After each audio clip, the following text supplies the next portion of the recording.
Hello students, welcome to Eklavya study point. आज की इस वीडियो में बात करेंगे क्लास 11th इकोनॉमिक सब्जेक्ट की। बुक हमारी है अर्थशास्त्र में सांख्यिकी। चैप्टर नंबर 3 है आंकड़ों का संगठन। इससे पहले हम 2 चैप्टर कंप्लीट कर चुके हैं, आप प्लेलिस्ट में जाकर देख सकते हैं।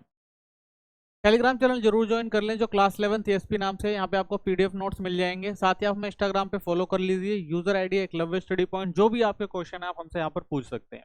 वेबसाइट जरूर विजिट करें जो eklavyastudypoint.com नाम से है। यहाँ पे आपको हर सब्जेक्ट के chapter wise theory notes, MCQ question, short question, long question, ये सारे प्रोवाइड करा दिए जाएंगे। ठीक है, साथ ही आप यहाँ से पीडीएफ नोट्स भी डाउनलोड कर सकते हैं। चलिए, सबसे पहले समझते हैं अपरिष्कृत आंकड़े क्या होते हैं, रो डाटा क्या होता है। यानी जब भी हम आंकड़ों का संगठन करते हैं, उसका वर्गीकरण करते हैं, उससे पहले हमारे पास जो भी डाटा आता है, जो भी आंकड़े आते हैं, वो अपरिष्कृत होते हैं। ठीक है, अब समझते हैं अपरिष्कृत आंकड़े क्या होते हैं। तो प्राथमिक और द्वितीयक स्रोतों एकत्रित आंकड़ों को जब कोई अन्वेषक किसी विषय पर जानकारी इकट्ठा करता है तो वो बहुत बड़ी मात्रा में और बिखरी हुई होती है, इसे अपरिष्कृत आंकड़े कहते हैं। यानी अगर कोई शोध करता है, वो कोई भी जानकारी इकट्ठा करना चाहता है, तो वो क्या करता है, तो प्राथमिक स्रोत से वो जानकारी लेगा या द्वितीयक स्रोतों से वो जानकारी इकट्ठा करता है। और वो जो स्रोत होते हैं वो एटलीस्ट जानकारी तो देंगे नहीं, आपको जो जानकारी चाहिए वैसी की वैसी तो इन दोनों स्रोतों से मिलेगी नहीं। तो आपको क्या करना पड़ेगा भाई, पहले वो जानकारियां इकट्ठा करनी पड़ेगी, फिर अपने हिसाब से जो आपके लिए जरूरी है उन जानकारियों को आप क्या करेंगे, व्यवस्थित करेंगे। ठीक है, तो अपरिष्कृत आंकड़े कहाँ कैसे होते हैं, उनको कैसे हमें इकट्ठा करना होता है, कैसे उनका इस्तेमाल करना होता है। तो सबसे पहले जो हमारे पास अपरिष्कृत आंकड़े आते हैं, सबसे पहले क्या किया जाता है, आंकड़ों का वर्गीकरण किया जाता है। जैसे कालानुक्रमिक हो गया, स्थानिक हो गया, गुणात्मक हो गया, मात्रात्मक हो गया। ठीक है, और कैसे कर सकते हैं हम, चर के प्रकार के रूप में जैसे विविक्त चर या सतत चर, श्रृंखला के प्रकार में जैसे व्यक्तिगत श्रृंखला हो गई। ठीक है, या बारंबारता आवर्ती श्रृंखला में बदल सकते हैं।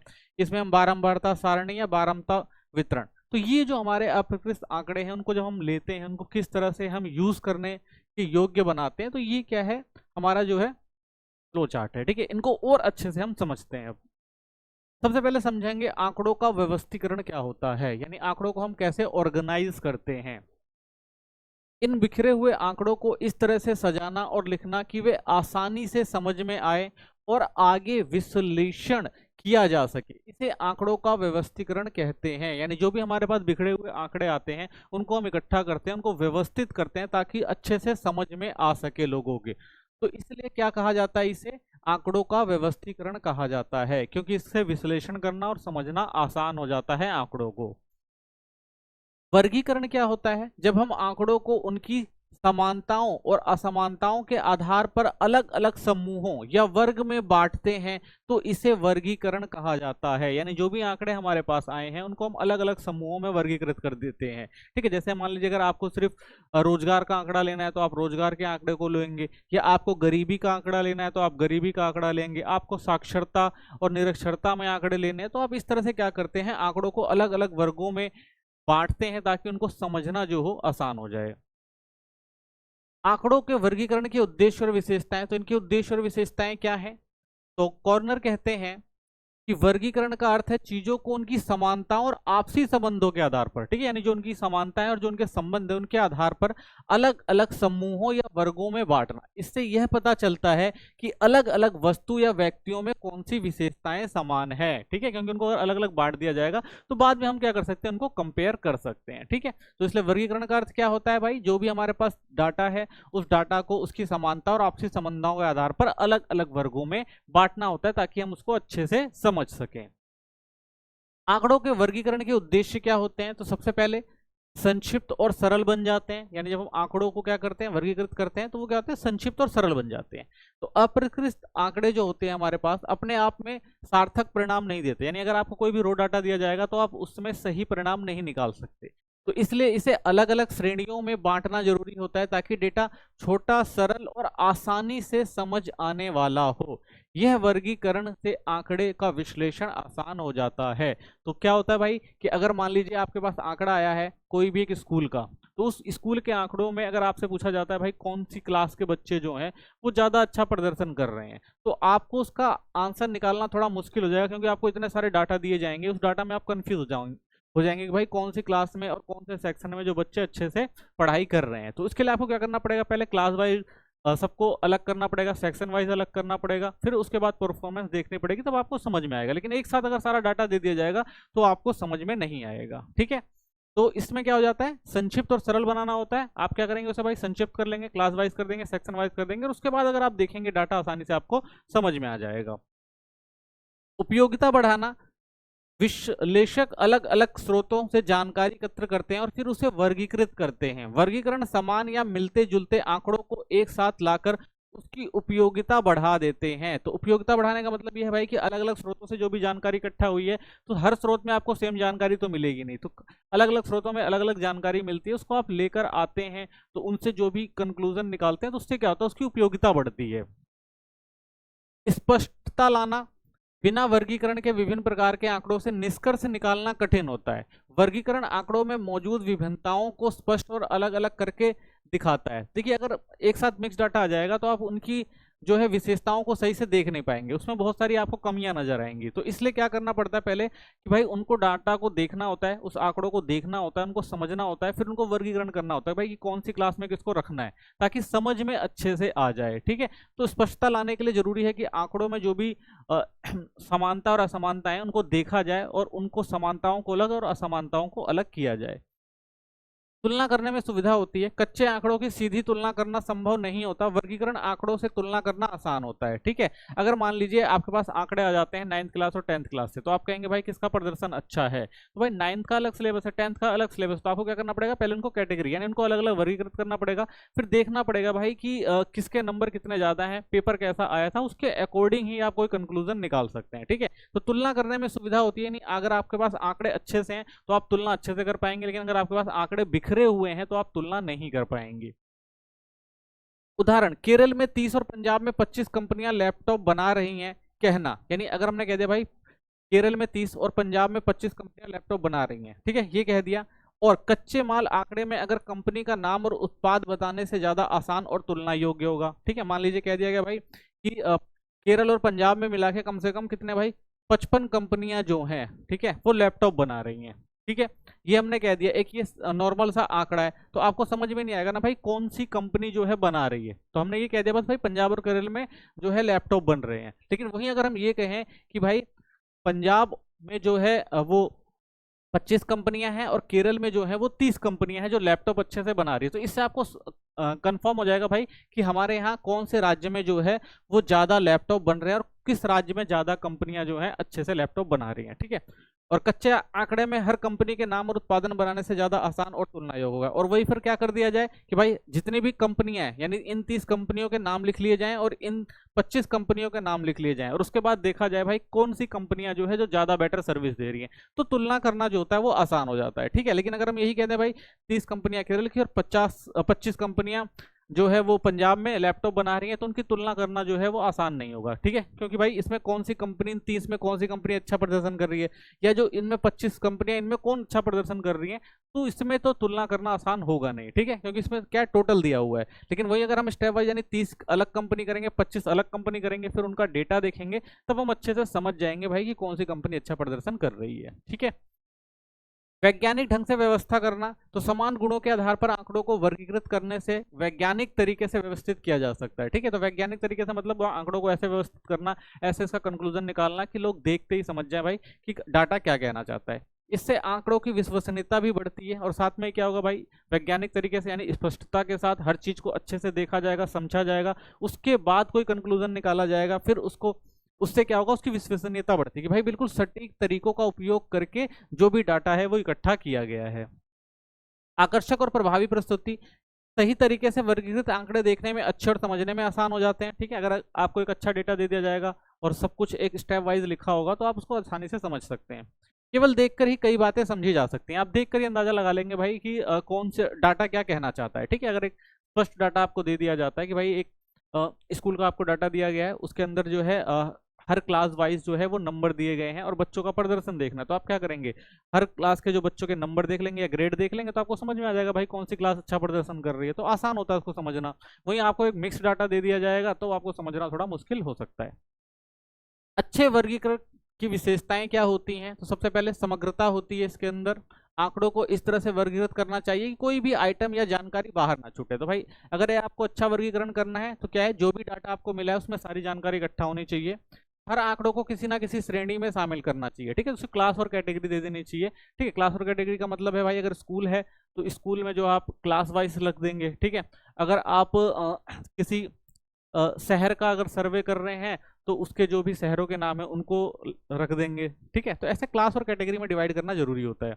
स्पष्टता, आंकड़ों को अलग अलग श्रेणियों में स्पष्ट रूप से रखना चाहिए, पढ़ने वाले विश्लेषण करने वालों को भ्रम ना हो। ठीक है, तो आंकड़े ऐसे होने चाहिए कि भाई जो भी आपने रखा है उसको पढ़ने में आसानी है और विश्लेषण करने में आसानी है, यानी इसको देख के समझ में आना चाहिए कि भाई ये किस चीज का डेटा प्रस्तुत किया गया, किस चीज के आंकड़े हैं, ठीक है ना, किससे संबंधित आंकड़े हैं, तो स्पष्टता जरूरी है।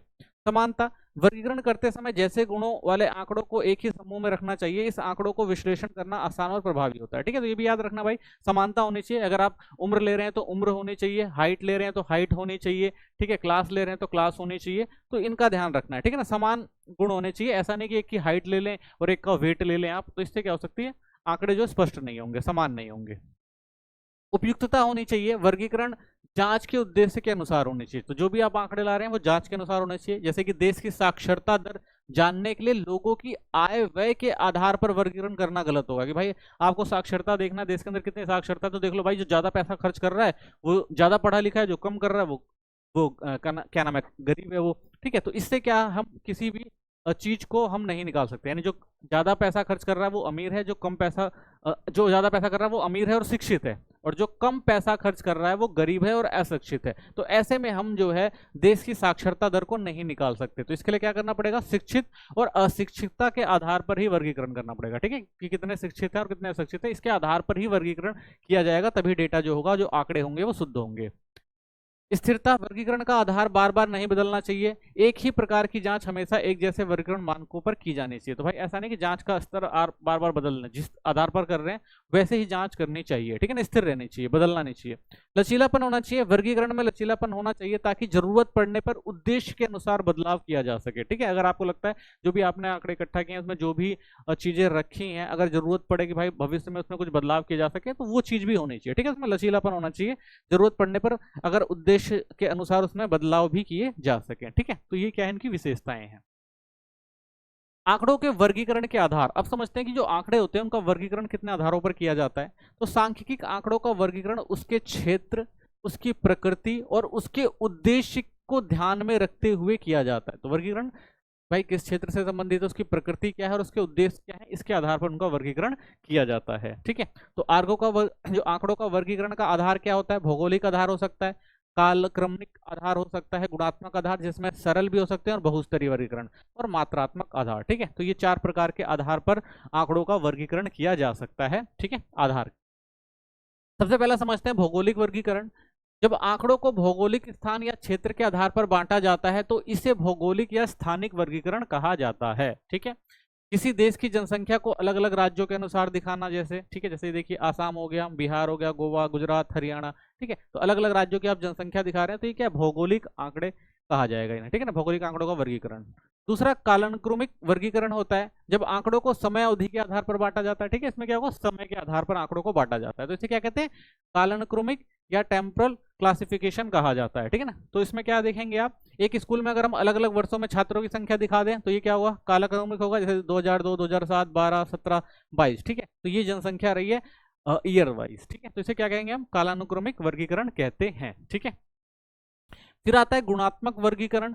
जब आंकड़ों को गुणात्मक या वर्णात्मक विशेषता जैसे क्षेत्र, जाति, लिंग, शिक्षा आदि के आधार पर बांटा जाता है तो इसे क्या कहते हैं, गुणात्मक वर्गीकरण, यानी इससे गुण के आधार पर वर्गीकृत किया जाता है।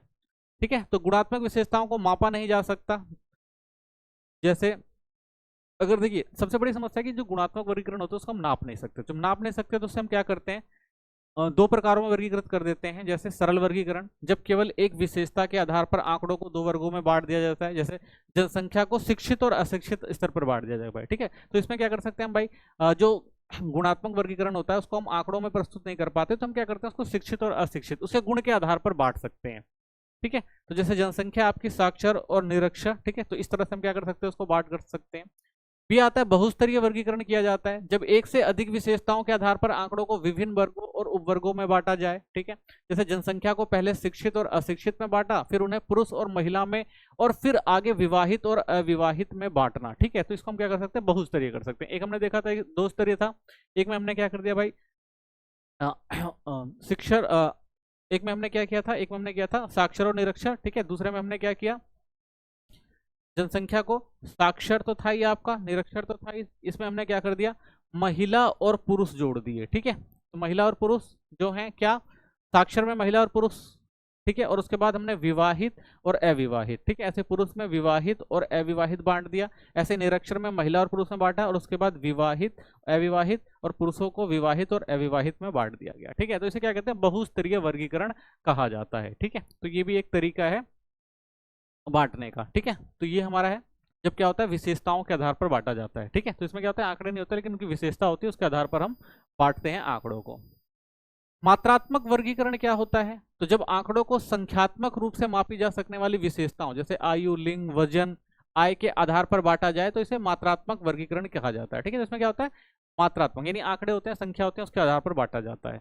तो कक्षा के छात्रों को उनके वजन के आधार पर अगर हम समूह में बांट दें, जैसे 20 से 25 किलोग्राम में जो बच्चों की संख्या 5 है, ऐसे 25 से 30 में 18 है, 30 से 35 में 6 है। ठीक है, 35 से 40 में 10 है, और 40 से 45 में 9 छात्रों की संख्या है। ठीक है, तो इसमें क्या होता है, मात्रात्मक यानी उसकी जो क्वांटिटी है उसके आधार पर यानी मात्रा के आधार पर बांटा जाता है आंकड़ों को। ठीक है, आइए अब देखते हैं आंकड़ों में चर क्या होते हैं।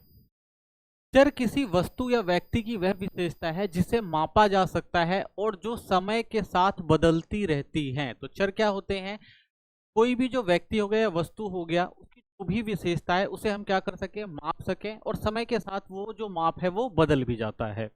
तो चर के प्रकार दो प्रकार के होते हैं। सबसे पहले देखते हैं विविक्त चर होता है जिसे डिस्क्रीट वेरिएबल कहा जाता है।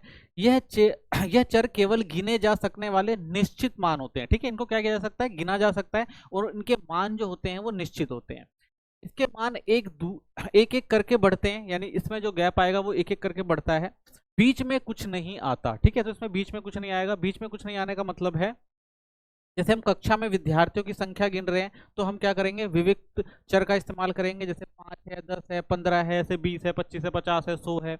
ऐसे हम पूछेंगे भाई कर्मचारियों की संख्या बताओ, तो 1 है, 2 है, 3 है। तो इसमें क्या होता है, एक एक करके बढ़ता है। ये तो नहीं कह सकते ना भाई कि क्लास में कितने बच्चे बैठे हुए हैं, तो आप कह देंगे भाई क्लास में 50 बच्चे बैठे हुए हैं। ठीक है, तो ऐसे नहीं इस्तेमाल, यानी इसमें दशमलव का उपयोग नहीं किया जाता है, एक निश्चित क्रम में एक एक करके ये सीरीज बढ़ती है। ठीक है, दूसरा आता है आपका सतत चर, जिसे कॉन्टिन्यूअस वेरिएबल कहा जाता है। ये चर किसी भी मान को ले सकते हैं। तो इसमें क्या होता है, किसी भी मान को लिया जा सकता है, चाहे वे पूरे हों या दशमलव में। ठीक है, चाहे पूरे हों या दशमलव हों, सबको इसमें शामिल किया जाता है। ये सीमाओं के बीच अनगिनत मान ले सकते हैं। ठीक है, तो ये क्या होते हैं, सीमाओं के बीच में भी मान ले सकते हैं। जैसे ऊंचाई होती है 150.5 से लेकर 160.8 सेंटीमीटर, तो देख रहे हैं इसमें दशमलव का भी उपयोग किया जा रहा है। ऐसे वजन होता है आपका 45.2 किलोग्राम, 55.6 किलोग्राम। ठीक है, तो इसमें हर एक मान को लिया जा सकता है, तो इसे क्या कहते हैं, हम सतत चर कहते हैं। ठीक है, चलिए अब समझते हैं सांख्यिकीय श्रेणी क्या होती है। ठीक है, तो जब वर्गीकृत आंकड़ों को किसी तार्किक क्रम, ठीक है, जब भी हमने आंकड़े वर्गीकृत किए थे उनको किसी तार्किक यानी किसी भी लॉजिकल ऑर्डर में सजाया जाता है, जैसे कि समय के अनुसार, आकार के अनुसार, या किसी अन्य मापने योग्य या ना मापने योग्य विशेषताओं के अनुसार, तो उसे क्या कहा जाता है, सांख्यिकीय श्रेणी कहा जाता है। ठीक है, तो सांख्यिक श्रेणी के प्रकार देख लेते हैं। तो सबसे पहले इसके विशेषताओं के आधार पर होता है, फिर देखते हैं इसको निर्माण के आधार पर। तो विशेषताओं के आधार पर इसको 3 पार्ट में डिवाइड करते हैं, काल श्रेणी, स्थानिक श्रेणी हो गई, स्थिति श्रेणी हो गई। निर्माण के आधार पर देखें तो व्यक्तिगत श्रेणी, असतत श्रेणी और सतत श्रेणी। ठीक है, तो ये जो हमारी सांख्यिक श्रेणी के प्रकार हैं। ठीक है, चलिए इनको एक एक करके और अच्छे से समझते हैं। तो सबसे पहले देखते हैं विशेषताओं के आधार पर सांख्यिकी श्रेणियों के प्रकार। जब आंकड़ों को वस्तुओं की गुणात्मक विशेषताओं के आधार पर क्रमबद्ध किया जाता है। ठीक है, तो गुणात्मक विशेषताओं के आधार पर क्रमबद्ध कर रहे हैं, तो इसे हम क्या कहते हैं, सांख्यिकी श्रेणी कहते हैं। ये 3 प्रकार की होती हैं। सबसे पहले आपकी आती है काल श्रेणी, टाइम सीरीज जिसे कहा जाता है। जब किसी निश्चित समय या अवधि में एक चर के विभिन्न मानों का, यानी कोई एक चर होगा उसके बहुत सारे मानों को समय के क्रम में रखा जाता है, तो उसे काल श्रेणी कहते हैं। ठीक है, तो इसमें क्या कहा जाता है, आंकड़ों को, जो भी हमारे पास आंकड़े हैं वो चर के आंकड़े हैं, उनको समय के अनुसार व्यवस्थित किया जा रहा है। ठीक है, तो सरल शब्दों में हम कह सकते हैं काल श्रेणी में डाटा को उस समय की इकाई, चाहे वो दिन हो, सप्ताह हो, महीने हो या वर्ष हो, के अनुसार प्रस्तुत किया जाता है। ठीक है, तो उसको हम क्या कहते हैं, काल श्रेणी कहते हैं। ठीक है, तो इसमें हम कुछ आंकड़े देखेंगे जो हमारे पास 2016 से लेकर 2024 तक के आंकड़े हैं। ठीक है, तो इसके अंदर आप देखेंगे दिल्ली एनसीआर की जो संख्या है, तो 2016 में आप देखेंगे कितनी थी, 2678 थी। 2017 में देखेंगे 3800। तो ये क्या है, समय के अनुसार देख रहे हैं, कालक्रम किस लिए जाता है, क्योंकि समय के अनुसार जो आपकी संख्याओं में परिवर्तन आ रहा है, डेटा में जो परिवर्तन आ रहा है, ठीक है, जनसंख्या में परिवर्तन आ रहा है, तो इसे हम क्या कहते हैं, काल श्रेणी। इसे क्या कहा जाता है, टाइम सीरीज। फिर आता है आपका स्थानीय श्रेणी, जब आंकड़ों को स्थान या भौगोलिक दृष्टिकोण के अनुसार, ठीक है, तो इसमें क्या देख रहे हैं हम, भौगोलिक दृष्टिकोण देख रहे हैं और स्थान देख रहे हैं, उसके आधार पर क्रमबद्ध कर रहे हैं, तो इसे हम क्या कहते हैं, स्थान श्रेणी कहते हैं। इसमें समय स्थिर रहता है और स्थान बदलता है। ठीक है, तो समय एक जैसा रहता है लेकिन स्थान जो है वो बदलता है। जैसे भारत के 6 अलग अलग राज्यों का 2011 की जनगणना के अनुसार लिंग अनुपात हर राज्य के अनुसार क्रमबद्ध। ठीक है, तो इसमें आप क्या देखेंगे, देखिए 2011 है, ठीक है, समय सेम है, लेकिन इसमें आप देखेंगे उत्तर प्रदेश, महाराष्ट्र, बिहार, पश्चिम बंगाल, मध्य प्रदेश और तमिलनाडु में आपको लिंग अनुपात जो है वो अलग अलग दिखाई देगा। ठीक है, तो इसे क्या कहा जाता है, स्थानीय श्रेणी कहा जाता है। ठीक है, नेक्स्ट आता है आपका पारिस्थितिक श्रेणी। ठीक है ना, इसमें क्या होता है, जब किसी श्रेणी के आंकड़ों को किसी विशेष परिस्थिति या शर्त के तहत होने वाले परिवर्तनों के अनुसार वर्गीकृत किया जाता है, तो उसे क्या कहते हैं, पारिस्थितिक श्रेणी।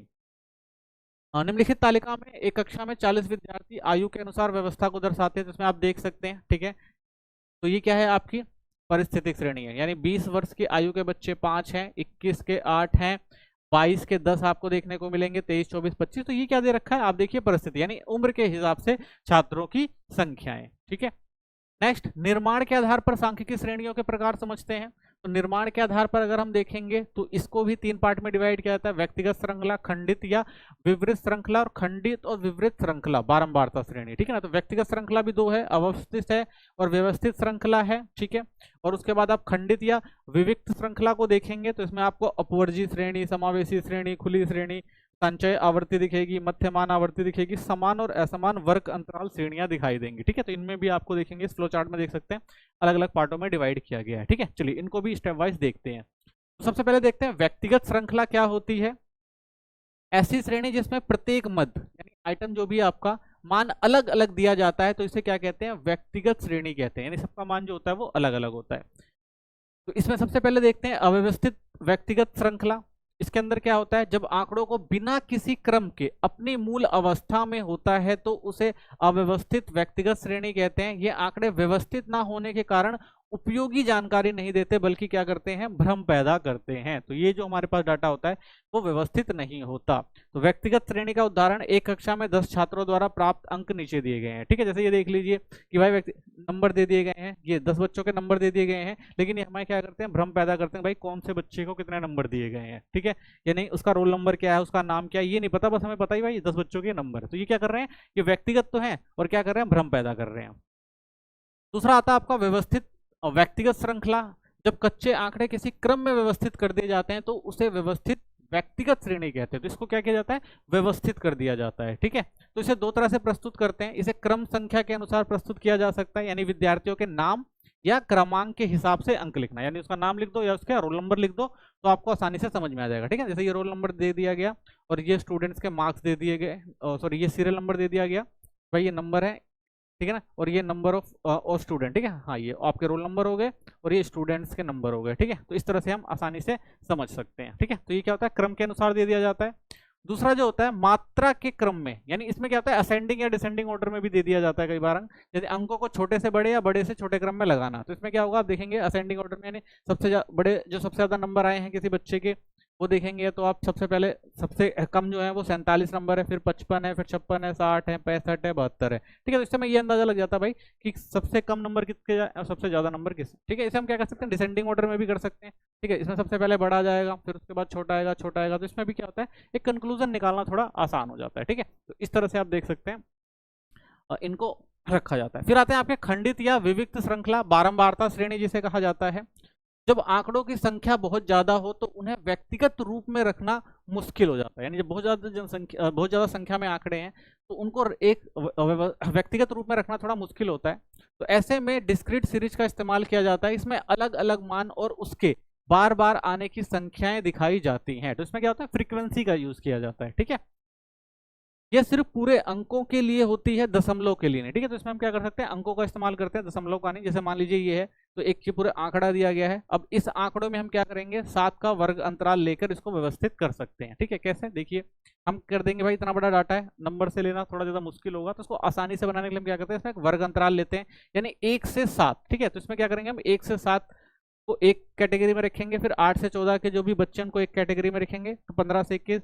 ठीक है, ऐसे हमने क्या बना ली, एक से ये वर्ग अंतराल बना लिया 1 से 7। तो इसके बीच में जितने भी बच्चे आएंगे उनको हम क्या कर लेंगे, कैलकुलेट कर लेंगे। ठीक है, तो इसको हम मिलान चिन्ह बना देते हैं। ठीक है, जैसे हमारी ये आवृत्ति आएगी, जैसे मान लीजिए हमने देखा 1 से 7 के बीच में ये टोटल जितने बच्चे, यानी 1 से अगर 7 का हम देखते हैं तो कितने आएंगे, 15 आएंगे। ठीक है, 15 आवृत्ति आएगी, यानी 15 बच्चे हैं इसके अंदर टोटल। ठीक है, यानी 1 से 7 अगर हम वर्ग अंतराल की बात करते हैं, 1 से 7 में आपको इसमें अगर आप छांटेंगे तो कम से कम नहीं तो आपको 15 जो है वो मिल जाएंगे। ठीक है, तो आप ऐसे छांट सकते हैं, 15 मिलेंगे तो आपने यहाँ 15 लिख ली।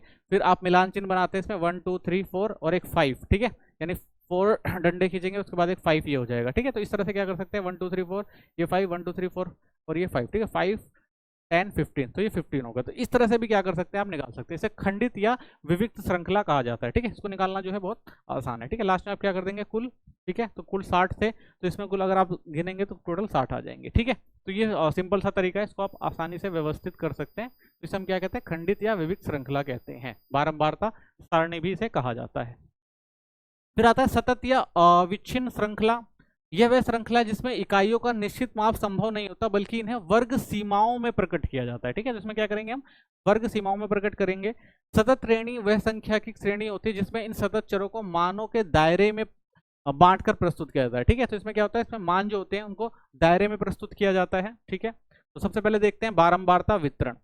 जब हम कच्चे आंकड़े को एक तालिका में इस तरह से व्यवस्थित करते हैं कि ये दिखे कितनी बार कोई मान आता है, तो इसे बारंबारता वितरण कहा जाता है। ठीक है, तो हम सतत श्रृंखला की बात कर रहे हैं, तो इसमें क्या होगा, हमें सतत चरों को मानों को दायरे में यानी रेंज में रखकर प्रस्तुत किया जाएगा। इसमें बारंबारता श्रेणी भी आती है, जिसमें कच्चे आंकड़ों को तालिका में व्यवस्थित किया जाता है ताकि इनके मान को सही से समझा जा सके। ठीक है, तो देखते हैं, तो बारंबारता वितरण के प्रकार देख लेते हैं। सबसे पहले क्या आता है, इसके अंदर वर्ग आता है, यानी मानों को अलग अलग समूहों में बांटा जाता है, इन्हें वर्ग कहते हैं। ठीक है, ये इंपॉर्टेंट चीजें हैं जो आपको बारंबारता वितरण में देखने को मिलेगा, तो इनको आप पहले अच्छे से समझ लीजिए। ठीक है, तो वर्ग क्लास क्या होती है, जैसे मान लीजिए हमने वर्ग रखा 0 से 10, 10 से 20, 20 से 30, तो ये क्या होते हैं, वर्ग होते हैं। ठीक है, फिर आता है वर्ग सीमाएं। निम्न वर्ग सीमा और किसी वर्ग का सबसे छोटा मान होता है, और ऊपर वर्ग की सीमा जो होती है वो किसी वर्ग के ऊपर का मान होता है। ठीक है, जैसे 10 20 है तो इसमें आप 10 देखेंगे तो ये निम्न सीमा हो गई, 20 जो हो जाती है आपकी वो ऊपरी सीमा हो जाती है। ठीक है, तो इसके अंदर ये जो आपकी है वो निम्न है, ये ऊपर सीमा है। ठीक है, तो इसे क्या कहते हैं, वर्ग सीमाएं कहते हैं। फिर आता है वर्गांतर यानी क्लास इंटरवल, किसी वर्ग की ऊपरी सीमा और निम्न सीमा का अंतर। तो वर्ग अंतराल क्या होता है, जैसे मान लीजिए ये ऊपर और निचली सीमा है, तो हम क्या करेंगे, ऊपर वाले में से निचले वाले को अगर आप माइनस कर देंगे तो ये इनके वर्ग की सीमा आ जाती है। ठीक है, तो इसे क्या कहते हैं, वर्गांतर कहते हैं। ये सब चीजें आपको समझना बहुत जरूरी है, क्योंकि आप न्यूमेरिकल्स करेंगे तो उसमें आपको ये सारी चीजें देखने को मिलेंगी। फिर आता है आपका वर्ग आवृत्ति, जिसे क्लास फ्रीक्वेंसी कहा जाता है। किसी वर्ग में आने वाले मदों की संख्या, इसे एफ से दर्शाते हैं। ठीक है, तो वर्ग आवृत्ति जो होती है, किसी भी वर्ग में अगर जो आने वाले मद होते हैं उसको फ्रीक्वेंसी कहा जाता है। ठीक है, इसको हम आगे देखेंगे। सापेक्ष आवृत्ति, जब आवृत्ति को कुल आवृत्ति के अनुपात या प्रतिशत में व्यक्त किया जाता है। जब हमें आवृत्ति को प्रतिशत में व्यक्त करना होता है तब इस्तेमाल करते हैं, तो इसका सूत्र होता है सापेक्ष आवृत्ति। जो भी आपकी वर्ग आवृत्ति है, जो भी आपकी कुल आवृत्ति है, उसको 100 से हम क्या करते हैं, मल्टीप्लाई कर देते हैं। ठीक है, वर्ग आवृत्ति अपॉन में कुल आवृत्ति डिवाइड करके 100 से मल्टीप्लाई करते हैं, तो इसमें सापेक्ष आवृत्ति आ जाती है। ठीक है, ये चीज आपको समझना है, इसका हम बाद में जब न्यूमेरिकल्स करेंगे तब देखेंगे इसे। फिर आता है आपका मध्य मूल्य वर्ग चिन्ह। किसी वर्ग की ऊपरी सीमा और निम्न सीमा के योग का आधा होता है। ठीक है, तो इसमें क्या होता है, जो मिड वैल्यू होती है उसमें क्या करते हैं, जो आपका ऊपरी सीमा होती है और जो निम्न सीमा होती है उसे 2 से डिवाइड कर देते हैं, ऊपरी सीमा को प्लस करते हैं निम्न सीमा से और 2 से डिवाइड करते हैं, तो क्या आ जाती है आपकी मध्य मूल्य वर्ग चिन्ह जो होता है वो आ जाता है। ठीक है, जैसे मान लीजिए ऊपरी सीमा आपकी 10 थी। ठीक है, और निचली सीमा जो आपकी 5 थी, तो इसको आप क्या करेंगे, डिवाइड कर देंगे, कितना आ जाएगा, 15 को डिवाइड करेंगे तो कितना आ जाएगा, 2 था, सॉरी 2 था, 7.5। ठीक है, तो इस तरह से इसको निकाल सकते हैं। ऐसे आवृत्ति होती है, इसको भी ऐसे ही निकाला जाता है। ठीक है, जब आगे हम न्यूमेरिकल्स करेंगे तब इसको और ध्यान से देखेंगे। अभी ये जो चीजें टर्म यूज हो रही है इनको आप बिल्कुल ध्यान से समझ लें। अपवर्जी श्रृंखला क्या होती है, एक वर्ग की ऊपरी सीमा अगले वर्ग की निम्न सीमा के बराबर होती है। ठीक है, तो इसमें आप देखेंगे, ये देखिए, ये 10 है, ये 10 से 20 है, ये 20 से 30 है, तो एक वर्ग की ऊपरी सीमा जो अगले वर्ग की सीमा से बराबर होती है, देख रहे हैं, ये देखिए, ये इसके बराबर है। ठीक है, ये इसके बराबर है। ठीक है, यानी हम करेंगे 0 से 10 और 10 से 20। ठीक है, और 20 से 30, तो ये देख रहे हैं आप, ये बराबर होती है। ठीक है, इसको इस तरह से देखा जाता है। समावेशी श्रृंखला क्या होती है? एक वर्ग की ऊपरी सीमा भी उसी वर्ग में गिनी जाती है। तो इसमें आप देखेंगे, देखिए 0 से 9 है, ठीक है, और 10 से 19 है, और 20 से क्या है, 29 है। इसमें आपको देखिए अलग देखने को मिलेगा। इसमें क्या था, सेम होता है, ठीक है, ये वाली सीमा और इसकी बराबर होती है, लेकिन यहाँ पे आप देखेंगे ये अलग होता है। ठीक है, तो इसे हम क्या कहते हैं, समावेशी श्रृंखला कहते हैं। पारस क्या होता है, रेंज क्या होती है, सबसे बड़े वाले और सबसे छोटे मान का अंतर। तो इसमें जो भी आपका सबसे बड़ा मान होगा, अधिकतम मान होगा, ठीक है, और जो उसी डेटा में जो सबसे छोटा मान होगा उसको आप क्या कर देंगे, माइनस कर देंगे, तो आपका क्या कहलाता है, प्रास कहलाता है, यानी रेंज कहलाता है। ठीक है, तो ये सारी जो टर्म है, जो आप जब बारंबारता सारणी के क्वेश्चन करते हैं तो उसमें आपको ये यूज करनी होती है। आइए अब देखते हैं आवर्ती वितरण के प्रकार, टाइप्स ऑफ फ्रीक्वेंसी डिस्ट्रीब्यूशन। 6 प्रकार की होती है: अपवर्जी श्रेणी, समावेशी श्रेणी, मुक्त श्रेणी, संचयावर्ती श्रेणी, मध्यमान आवर्ती श्रेणी, समान और असमान वर्ग अंतराल श्रेणी। ठीक है, चलिए स्टेप वाइज देखते हैं। सबसे पहले देखते हैं अपवर्जी श्रेणी। ऐसी श्रेणी जिसमें किसी वर्ग में केवल निम्न सीमा से लेकर ऊपरी सीमा से ठीक पहले तक के मान शामिल होते हैं, ऊपरी सीमा को शामिल नहीं किया जाता है, ऊपरी सीमा अगले वर्ग की निम्न सीमा बनाती है। ठीक है, चलिए देखते हैं इसे। ये देखिए, इसमें क्या देख रहे होंगे आप, इसमें अगर आप देखते हैं तो यहाँ पर आप देखिए 0 है, यानी यहाँ से शुरुआत नहीं होती, निम्न सीमा जो होती है इसकी 0 होती है। ऊपरी सीमा आप देखेंगे 10 से शुरुआत होगी और यही सीमा जो होगी इसकी निम्न सीमा बनाती है। ठीक है, सेम ऐसे ही देखते जाइए आप। ठीक है, क्या बना रही है, ये निम्न सीमा, यानी जो आपकी ऊपरी सीमा होती है वो अगले वाली श्रेणी में निम्न सीमा बनाती है। ठीक है, ऐसे ये 50 है, 50 है। ठीक है, तो इस तरह से फ्रीक्वेंसी, यानी 0 से 10 में कितने हैं, 5 है, 10 से 20 में कितने हैं, 2 है, 20 से 30 में कितने हैं, 8 है। ठीक है, तो इस तरह से ये बनाई जाती है।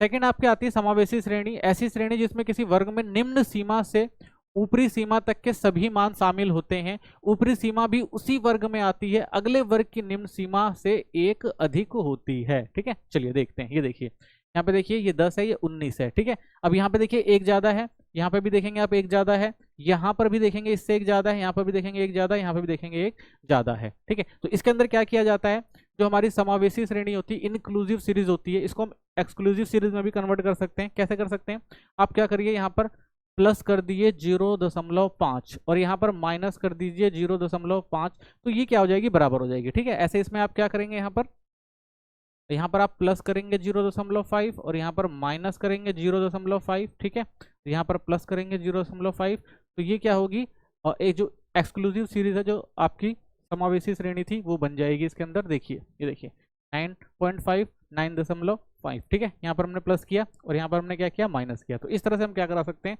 इसको हम एक्सक्लूसिव सीरीज बना सकते हैं जो इंक्लूसिव सीरीज होती है। ठीक है, चलिए नेक्स्ट देखते हैं। मुक्त श्रेणी क्या होती है, ऐसी श्रेणी जिसमें पहले वर्ग की निम्न सीमा या अंतिम वर्ग की ऊपरी सीमा नहीं दी जाती है। ठीक है, तो इसमें क्या होता है, ऊपर और निम्न वाली सीमाओं को नहीं दिया जाता है, तो पहले वर्ग में लेस देन या बिलो लिखा जा सकता है, या अंतिम वर्ग में मोर देन या अबव लिखा जा सकता है। ठीक है, सिंपल सा होता है। ये देखिए यहाँ पर, ये देखिए बिलो लिख दिया यहाँ पर और यहाँ पर अबव लिख दिया, और ये बिल्कुल जो होता है वो सेम होता है। ठीक है, नेक्स्ट देखते हैं संचयी आवर्ती श्रेणी क्या होती है। ऐसी श्रेणी जिसमें प्रत्येक की आवृत्ति को लगातार जोड़कर अगली आवृत्ति प्राप्त की जाती है, संचय आवर्ती श्रेणी कहते हैं। ये 2 प्रकार की होती है। ठीक है, इसमें जोड़कर बनाया जाता है, ऊपरी सीमा के आधार पर और निम्न सीमा के आधार पर इसको बनाया जाता है। ठीक है, तो ये देखिए जैसे ये डेटा दे रखा है आपका, अब इसी को हम क्या कर सकते हैं, ऊपरी सीमा के आधार पर और निम्न सीमा के आधार पर कन्वर्ट कर सकते हैं। ठीक है, कैसे, तो देखिए ये दे रखा है, हमें अंक दे रखे हैं, बारंबारता दे रखी है, हमें क्या करना है, ऊपरी सीमा के आधार पर बनाना है इसे। ठीक है, हम क्या करेंगे, ऊपरी सीमा के आधार पर इसको देखेंगे, तो वर्गों की ऊपरी सीमा के अनुसार संचय आवर्ती लिखी जाएगी। तो ऊपरी सीमा जो हमारी, यानी ऊपर से शुरुआत करी जाएगी इसकी। ठीक है, इनकी सीमाएं जो हम लिखेंगे इसके अंदर, तो देखिए सबसे पहले हम देखेंगे क्या था, तो 10 से कम कितने हैं, ये रहा आपका 10, तो 10 से कम कितने आपको देखने को मिलेंगे, 10 से कम जो है वो 3। ठीक है, तो 0 से 10 क्या है, 3, तो 3 तो हमारा है, ये क्या है, अगर आप देखेंगे 0 से 10 के बीच में 3 है। ठीक है, और अगर हम इसको बनाते हैं क्या, 10 से कम, तो 10 से कम क्या है आपका 0 है, 10 से कम, और 10 से कम यानी 10 के बराबर क्या है, 3 है। तो 0 से 10 के बीच में 3 था, लेकिन 10 से कम कितना था, 0 था, तो 0 + 3 कर देंगे, 3 हो जाएगा। ठीक है, अब देखिए 20 से कम कितना है, तो ये आपका 20 से कम है, यहाँ आपका 20 है, तो 20 से अगर आप कम देखेंगे तो कितना देखने को मिलेगा आपको, 20 से कम 5, यानी 10 से 20 का है तो 20 से कम कितना हो गया आपका 5 हो गया। तो इसमें क्या होगा 3 + 5 8 हो जाएगा। सेम ऐसे 30 से कम कितना है आपका, अगर आप 30 से कम देखेंगे तो 20 से 30 के बीच में कितना है 2 है, और ऊपर कितने हो गए थे आपके, टोटल 8 हो गए थे, ठीक है, ये 8, तो ये 8 यहाँ पर आ जाएंगे। सेम ऐसे ही 40 से कम अगर आप देखते हैं तो 40 से कम कितना है, तो 30 से 40 के बीच में 40 से कम कितना हो जाएगा 8 आ जाएगा इसके अंदर, और ऊपर के ये जो 3 थे वो प्लस हो जाएंगे, ठीक है। तो ऐसे ही हम कर देंगे इसको, क्या करेंगे 10 से कम, यानी ये क्या था हमारा ऊपरी सीमा के आधार पर, यानी ऊपर के आधार पर हमने क्या किया, एक बारंबारता तैयार करी है, ठीक है। तो ये हमारी क्या हो गई, ऊपर के क्रम में ये हमारी बारंबारता तैयार होती है, ठीक है। अगर दूसरा हमारा आ जाए निम्न सीमा के आधार पर, इसको हम कर सकते हैं दूसरा, तो ये क्या होगा, इसमें वर्ग की निम्न सीमा के अनुसार संचयी आवर्ती लिखी जाती है, ठीक है। तो इसमें क्या करेंगे हम 10 से अधिक, तो देखिए 10 से अधिक, तो 10 तो अगर आप देखेंगे,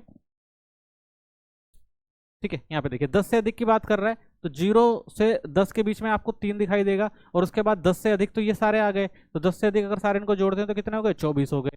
सेम ऐसे ही अगर अगला आपका आता है 20 से अधिक, तो अगर आप 20 से अधिक देखेंगे तो क्या होगा, ये इनको छोड़ दो, ठीक है, और ये सारे जो है वो क्या है उससे अधिक हैं, तो इनको क्या कर देंगे प्लस कर देंगे। तो ऊपर जो हमारा कितना था 20 से अधिक कितने हो गए हमारे, 20 से अधिक आप देखेंगे तो ये कितना था हमारा, ये 5 था, तो ये हमारे यहाँ पे आ जाएगा। और 20 से अधिक कितने हैं, तो 20 से अधिक आप देखेंगे तो हमारे ये टोटल हो जाएंगे ना 20 से अधिक, तो इनको अगर टोटल कर देते हैं तो कितना आ जाएगा 19 आ जाएगा, ठीक है। ऐसे 30 से अधिक देखेंगे तो 30 से अधिक कितना है आपका, तो 30 से अधिक आप देखेंगे तो इनको प्लस कर दो, ठीक है, ये आ गया।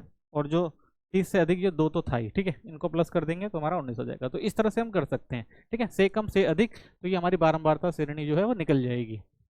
अगला देखते हैं मध्यमान आवर्ती श्रेणी क्या होती है। ऐसी श्रेणी जिसमें वर्गांतर क्लास इंटरवल की जगह उनके मध्यमान दिए जाते हैं और साथ में उनकी आवृत्तियां दी जाती हैं, उसे मध्यमान आवर्ती कहते हैं, ठीक है। तो इसमें क्या किया जाएगा भाई, मध्य आवर्ती निकालनी होती है।